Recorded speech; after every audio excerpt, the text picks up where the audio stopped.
बड़े बच्चों, lecture 4 of science chemistry matters in our surroundings. सीधा सीधा एडवाइस है, लेक्चर 4 है तो जिन्होंने लेक्चर 1, 2, 3 नहीं देखा हो पहले जाओ प्लेलिस्ट में जाओ, 9th क्लास के साइंस के प्लेलिस्ट में जाओ, ये चैप्टर मिल जाएगा। पहले फर्स्ट सेकंड थर्ड वीडियोस को देख लो, लेक्चर्स को देख लो, उसके बाद लेक्चर नंबर 4 पर स्टार्ट करेंगे। तो कल का क्लास खत्म होता लैटेंट हीट से, लैटेंट हीट से, लैटेंट हीट से, लैटेंट हीट से। कल का क्लास खत्म हुआ था latent heat was hidden heat. Latent heat was matter का स्टेट चेंज करवाने के लिए एक अमाउंट ऑफ हीट का जरूरत होता है, उसको हम लोग कहते हैं latent heat. Latent heat solid को लिक्विड में कन्वर्ट करने के लिए उस सॉलिड के मेल्टिंग पॉइंट पर एक अमाउंट ऑफ हीट का जरूरत पड़ता है। उस अमाउंट ऑफ हीट देने से वो जो हीट है वो छुप जाता है। छुपने का मतलब है, कल का वीडियो में पढ़ा है, थर्मोमीटर में नहीं दिखेगा बट हीट छुप नहीं सकता, छुप नहीं सकता, छुप नहीं सकता।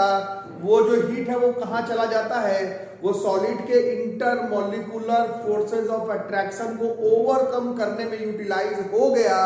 और अगर सॉलिड में जो पार्टिकल्स हैं जो क्लोजली पैक्ड हैं उसका पोजीशन चेंज करवाने के लिए जो अमाउंट ऑफ हीट लगता है सॉलिड को लिक्विड में कन्वर्ट करने के लिए, मैटर का स्टेट चेंज करने के लिए, at its melting point, eight its boiling point, at atmospheric pressure, amount of heat required to overcome the intermolecular forces of attraction between the particles of the states of matter, उसी को हम लोग latent heat कहते हैं। छुपा हुआ heat इसलिए कहते हैं क्योंकि वो हीट कहीं पर दिखता नहीं है बट हीट छुप नहीं सकता। वो हीट मैटर का स्टेट चेंज करने में यूटिलाइज हो जाता है। वो मैटर के इंटरमॉलिक्यूलर फोर्सेस ऑफ अट्रैक्शन को ओवरकम करने में यूटिलाइज हो जाता है। उसी हीट को हम लोग लैटेंट हीट कहते हैं, हिडन हीट कहते हैं। इसके बारे में कल पढ़ा था, आज कंटिन्यू करेंगे। Latent heat, hidden heat, it is denoted by L, capital L से डिनोट करेंगे। वैसे ये जो चैप्टर केमिस्ट्री का आप लोगों का मैटर्स इन आवर सराउंडिंग्स है, ये न्यूमेरिकल वाला चैप्टर नहीं है, ये न्यूमेरिकल वाला चैप्टर नहीं है। तो जो यूनिट फॉर्मूला लिखवाया जाए उस पर उतना ध्यान देने का फिलहाल जरूरत नहीं है, क्योंकि अभी हमें केमिस्ट्री में इस चैप्टर में कोई न्यूमेरिकल नहीं बनाना है, but it is denoted by capital L. तो 9th क्लास में आपको दो तरह का लैटेंट हीट के बारे में पढ़ना है। एक लैटेंट हीट जो सॉलिड को लिक्विड में कन्वर्ट कर दे, सॉलिड को लिक्विड में कन्वर्ट कर दे, सॉलिड को लिक्विड में कन्वर्ट कर दे एट इट्स मेल्टिंग पॉइंट पर जो अमाउंट ऑफ हीट का जरूरत पड़ता है। सॉलिड को लिक्विड में कन्वर्ट करने को ही फ्यूजन बोलते हैं। ये वाला जो हीट है ये लैटेंट हीट ऑफ फ्यूजन है। इसको LF से डिनोट करते हैं, लैटेंट हीट L, F से तो लैटेंट हीट ऑफ फ्यूजन। क्या है भैया, क्या है भैया, क्या है भैया, क्या है भैया, आप बताइए क्या है। Amount of heat required, amount of heat required, amount of heat required to convert per kg. अब कल से बात हो रहा सॉलिड को लिक्विड में, सॉलिड को लिक्विड में, सॉलिड को लिक्विड में कन्वर्ट करना है तो 5 केजी सॉलिड को लिक्विड में कन्वर्ट करना है तो अलग हीट लगेगा। 20 केजी सॉलिड को लिक्विड में कन्वर्ट करना है तो अलग हीट लगेगा। 50 केजी सॉलिड को लिक्विड में कन्वर्ट करना है तो अलग हीट लगेगा। अरे भैया 100 केजी अगर सॉलिड को लिक्विड में कन्वर्ट करना है तो अलग अमाउंट ऑफ हीट लगेगा। इसीलिए डिफाइन जो है वो पर केजी पर किया हुआ है, 1 केजी पर किया हुआ है, 1 केजी पर डेफिनेशन किया हुआ है। Amount of heat required to convert per KG of mass of solid to its liquid state में कन्वर्ट कर देना है। कहां पर कन्वर्ट करना है तो एट इट्स मेल्टिंग पॉइंट पर। क्या नहीं होना चाहिए, क्योंकि मेल्टिंग पॉइंट पर ही है तो टेम्परेचर का राइज नहीं होना चाहिए, नहीं होना चाहिए टेम्परेचर का राइज। कल पढ़ाया गया क्यों नहीं होना चाहिए, कल पढ़ाया गया क्यों नहीं होना चाहिए, आज भी पढ़ाया क्यों नहीं होना चाहिए, क्योंकि वो जो हीट है वो टेम्परेचर राइज करने में नहीं यूटिलाइज होगा। वो जो हीट है वो स्टेट चेंज करवाने में यूटिलाइज होगा। वो जो अमाउंट ऑफ हीट है वो intermolecular forces of attraction between the matter particles को ओवरकम करने में यूज होगा। वो जो अमाउंट ऑफ हीट है वो सॉलिड को लिक्विड में कन्वर्ट करने में यूज होगा। वो टेम्परेचर राइज में नहीं यूज होगा। Without change in temperature at atmospheric pressure, इसी अमाउंट ऑफ हीट को हम लोग लैटेंट हीट ऑफ फ्यूजन कहते हैं। इसका स्टैंडर्ड इंटरनेशनल यूनिट होता है जूल पर केजी। ये जूल है, जूल। फिजिक्स में आगे पढ़ेंगे, जूल हीट एनर्जी, एनर्जी का यूनिट है। हीट एनर्जी दे रहे हो मास पर तो जूल पर केजी है। ऐसे ही समझने के लिए आइस का लेटेंट हीट मोटा मोटी 33,400 जूल पर केजी है। मतलब आइस का 1 केजी आइस को एटमॉस्फेरिक प्रेशर में अगर आपको लिक्विड में वाटर में कन्वर्ट करना है तो तकरीबन 33,400 जूल का जरूरत पड़ेगा जी। इसी को हम लोग कहते हैं latent heat of fusion.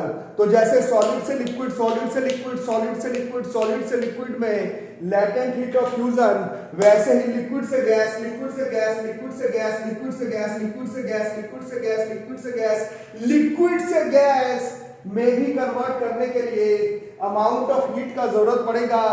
Liquid के कंपैरिजन में गैस का इंटरमॉलिक्यूलर स्पेस ज्यादा होता है, तो लिक्विड के भी पार्टिकल्स को के बीच का जो फोर्स है उसको ओवरकम करने के लिए जो अमाउंट ऑफ हीट लगेगा, लिक्विड को गैस में कन्वर्ट करने के लिए जो अमाउंट ऑफ हीट लगेगा वो भी लेटेंट हीट है, बट सॉलिड से लिक्विड वाला लेटेंट हीट ऑफ फ्यूजन है, और लिक्विड से गैस वाला भैया, लिक्विड से गैस वाला जो है वो लेटेंट हीट ऑफ फ्यूजन नहीं है। इसको हम लोग कहते हैं latent heat of vaporisation.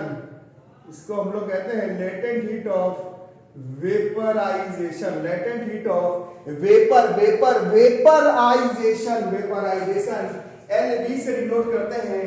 Concept same है।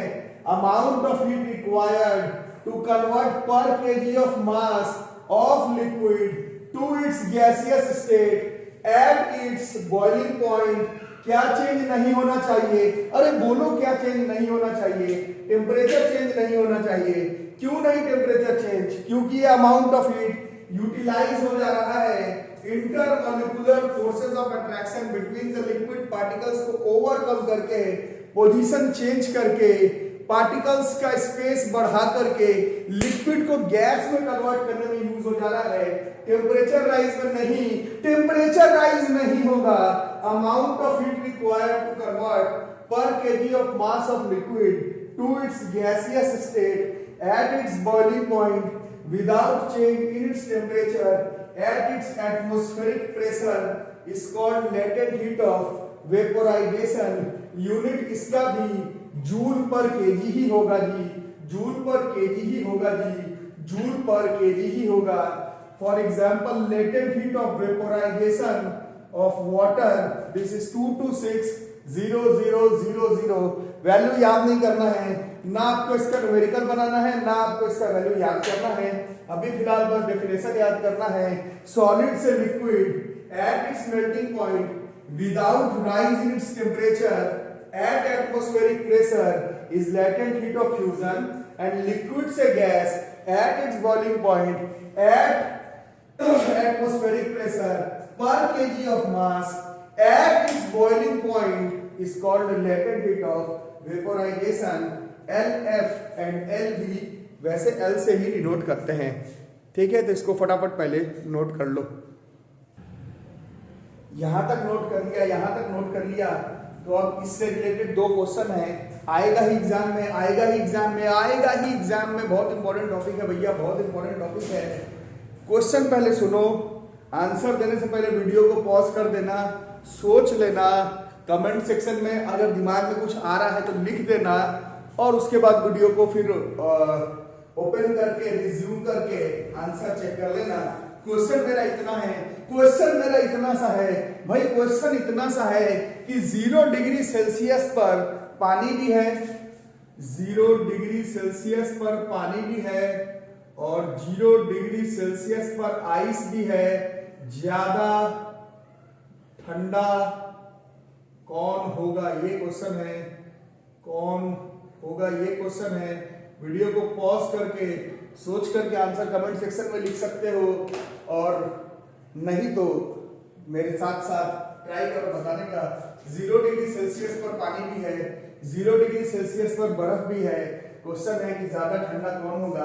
अरे भैया क्वेश्चन है कि ज्यादा ठंडा कौन होगा, ज्यादा ठंडा कौन होगा, ठीक है। पानी या फिर आइस, ठंडा तो दोनों होगा। 0 डिग्री सेल्सियस बहुत बर्फीला है, बिल्कुल ठंडा है भैया, बट बर्फ ज्यादा ठंडा है या पानी ज्यादा ठंडा है, बर्फ ज्यादा ठंडा है या फिर 0 डिग्री सेल्सियस पर पानी ज्यादा ठंडा है, तो पानी इसका आंसर होगा। गलत, इस क्वेश्चन का आंसर पानी नहीं होगा। इस क्वेश्चन का आंसर जो है पानी नहीं होगा। इस क्वेश्चन का आंसर है 0 डिग्री सेल्सियस पर आइस जो है वो पानी के कंपैरिजन में ज्यादा ठंडा होगा। जिन्होंने करेक्ट बताया तो उन लोग रीजन भी सोच लो वीडियो को पॉज करके, और अदरवाइज मेरे साथ साथ बताना, मेरे साथ साथ बताना, मेरे साथ साथ बताना। 0 डिग्री सेल्सियस पर पानी भी है, 0 डिग्री सेल्सियस पर बर्फ भी है, बट कल हमने लिखा था बर्फ किस फॉर्म में है, ये सॉलिड के फॉर्म में है, और बर्फ सॉलिड के फॉर्म में है। इसका मेल्टिंग पॉइंट 0 डिग्री सेल्सियस ही होता है। इसका मतलब आइस, जब आइस बना हुआ है 0 डिग्री सेल्सियस पर, तो एक्चुअली में वो फ्रीज तो हुआ है, बट वो 0 डिग्री सेल्सियस है, उसका मेल्टिंग पॉइंट भी है। मतलब वो आइस को अगर हीट मिल जाए तो वो मेल्ट भी कर जाएगा। कौन सा हीट? अरे भाई कौन सा हीट? 2 दिन से हम लोग पढ़ रहे हैं, ऐरा गैरा हीट नहीं, लैटेंट हीट। आइस किस फॉर्म में है? सॉलिड फॉर्म में है। किस टेम्परेचर पर है? तो अपने मेल्टिंग पॉइंट पर है। क्या करने के लिए रेडी है? मेल्ट करने के लिए रेडी है। किस चीज का जरूरत पड़ेगा? लैटेंट हीट का। तो वो लैटेंट हीट कहां से लेगा? अगर तुम्हारे हाथ पे बर्फ है, हाथ पे बर्फ है, आप लोग फील भी किए होंगे लाइफ में जरूर, 15-16 साल उम्र हो गया आपका, ये बात आप लोग फील भी किए होंगे। हाथ में बर्फ लोगे तो बर्फ अपने मेल्टिंग पॉइंट पर है, वो मेल्ट कर जाएगा। मेल्ट करने के लिए उसको किस चीज की जरूरत है? लैटेंट हीट का। वो हीट तुम्हारे हाथ से ही निकालेगा, तुम्हारे हाथ से ही निकालेगा। हाथ से हीट निकाल करके खुद तो मेल्ट हो ही जाएगा, बट तुम्हारे हाथ को पानी के कंपैरिजन में भी और ज्यादा ठंडा कर देगा। मीनिंग समझ में आया तो वीडियो को फटाफट लाइक करो। भूल जाते हो, अगर आंसर समझ में आ गया तो वीडियो को लाइक करो भैया, और जितने ज्यादा घर में नंबर से सबसे सब्सक्राइब करके रखो, ताकि नोटिफिकेशन जो है वो छूट ना जाए। ऑनलाइन ही क्लास करेंगे, मजेदार सारा क्वेश्चंस करने का ट्राई करेंगे।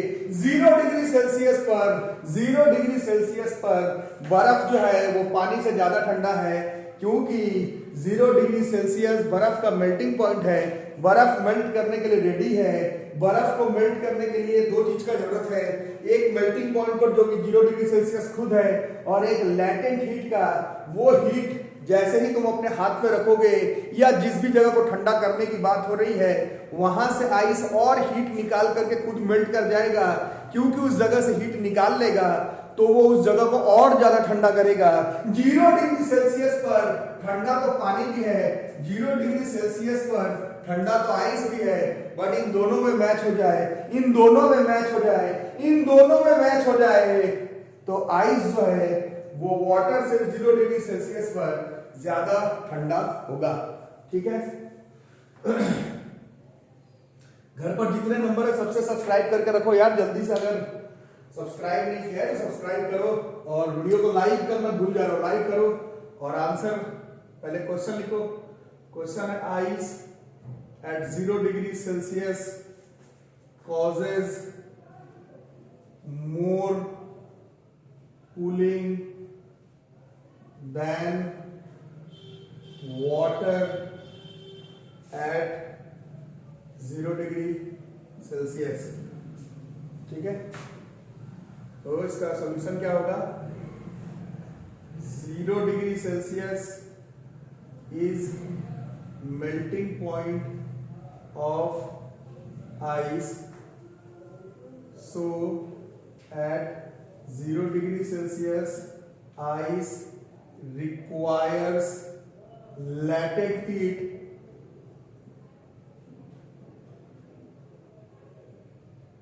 to melt, और वो जो हीट चाहिए सराउंडिंग से लेगा, तुम्हारे हाथ से लेगा, जिसके वजह से it will cause, it requires latent heat to melt, full stop, it will cause more cooling effect than water at 0 degree Celsius. एक नंबर में होगा तो आंसर सिर्फ लेटेंट हीट होगा, एक्सप्लेन करने के लिए होगा तो आपको एक्सप्लेन करना पड़ेगा। उसी तरह से नेक्स्ट क्वेश्चन है, ये वाला अगर लिख लिए हो, उसी तरह से नेक्स्ट क्वेश्चन है, इसको बताना, पहले वीडियो को पॉज करके आंसर को सोचना और फिर आगे बताना।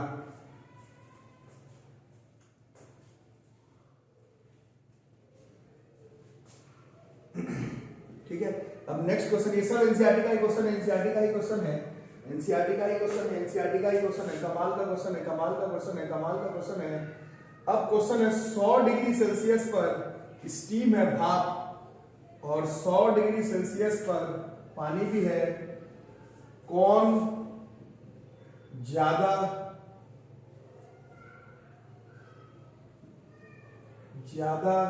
हीटिंग इफेक्ट कौन कॉज करेगा? ज्यादा सीवियर बर्न, हाथ में गिर जाए तो ज्यादा हीटिंग कौन करेगा?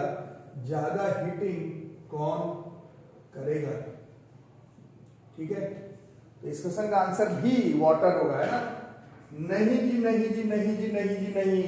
इस क्वेश्चन का आंसर जो है 100 डिग्री सेल्सियस पर भाप, ये 100 डिग्री सेल्सियस पर पानी भी बहुत गर्म होगा, खौलता हुआ पानी है, बट जो खौला हुआ पानी स्टीम बन चुका है वो बहुत ज्यादा गर्म होगा पानी के कंपैरिजन पर एट 100 डिग्री सेल्सियस। क्यों? आप लोग में से कुछ लोग समझ गए होंगे, स्टीम कैसे बना होगा, जादू से तो नहीं बना होगा। 100 डिग्री सेल्सियस पानी का बॉइलिंग पॉइंट है, और अगर वो स्टीम बन चुका है इसका मतलब लिक्विड अपना स्टेट चेंज कर चुका है, और चेंज करने के लिए उसको किस चीज का जरूरत पड़ा होगा? लैटेंट हीट का। मतलब जब वो स्टीम बना है तो उसको उतना हीट मिल चुका है, वो काफी ज्यादा गर्म हो चुका है, सराउंडिंग को ठंडा किया नहीं किया उससे मतलब नहीं, अब वो स्टीम बन चुका है, मतलब उसको पानी के कंपैरिजन में ढेर सारा लैटेंट हीट मिल चुका है, तभी वो स्टीम अपना स्टेट चेंज करके लिक्विड से गैसियस फॉर्म में है। तो 100 डिग्री सेल्सियस पर पानी भी गर्म है, स्टीम भी गर्म है, बट जो पानी स्टीम बन चुका है वो भयंकर amount of latent heat gain करके स्टीम बना है, तो वो बहुत ज्यादा गर्म है पानी एट 100 डिग्री सेल्सियस के कंपैरिजन में। तो अगर कभी बॉडी पर अगर गिर जाए, एनसीईआरटी में यही क्वेश्चन है कि अगर 100 डिग्री सेल्सियस पर पानी या 100 डिग्री सेल्सियस पर स्टीम, भगवान न करे किसी के हाथ में गिर जाए, तो ज्यादा severe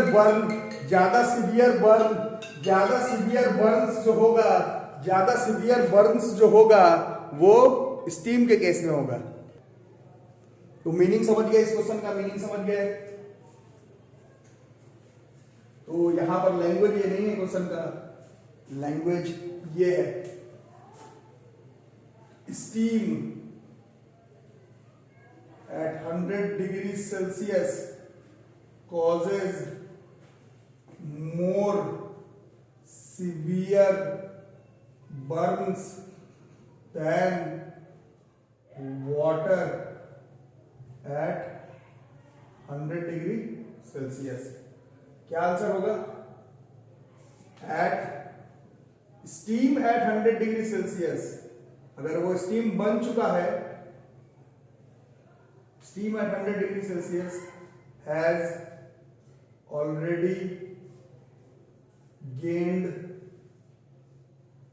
latent heat. Its latent heat of vaporization, जब तक ये हीट मिला नहीं होगा तब तक वो वाटर स्टीम बना नहीं होगा। तो अगर स्टीम बन चुका है तो भयंकर amount of latent heat of vaporisation gain कर चुका है। सो अगर ये तुम्हारे हाथ वगैरह पर गिरा या बॉडी पे गिरा, भगवान न करे, तो इट विल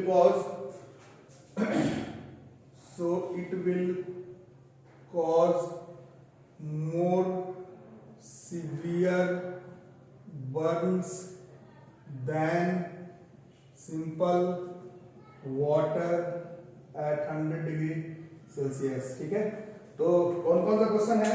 लैटेंट हीट किसको कहते हैं? Latent heat of fusion, latent heat of vaporisation. उसके बाद लैटेंट हीट को छुपा हुआ हीट क्यों कहते हैं? ये हीट थर्मोमीटर में राइज इन टेम्परेचर के फॉर्म में क्यों नहीं दिख रहा है? और उसके बाद 0 डिग्री सेल्सियस पर बर्फ पानी से ज्यादा ठंडा है। 100 डिग्री सेल्सियस पर स्टीम लिक्विड से, वाटर से ज्यादा सीवियर बर्न कॉज करेगा, ज्यादा हीट कॉज करेगा। ये हो गया हमारा लैटेंट हीट का कॉन्सेप्ट। इसको लिखो, वीडियो को लाइक करो, चैनल को सब्सक्राइब, दोस्तों के साथ शेयर। घर पर जितना नंबर है सबसे चैनल को सब्सक्राइब करके रखो। नोटिफिकेशन छूटना नहीं चाहिए, फिर नहीं तो दिक्कत हो जाएगी।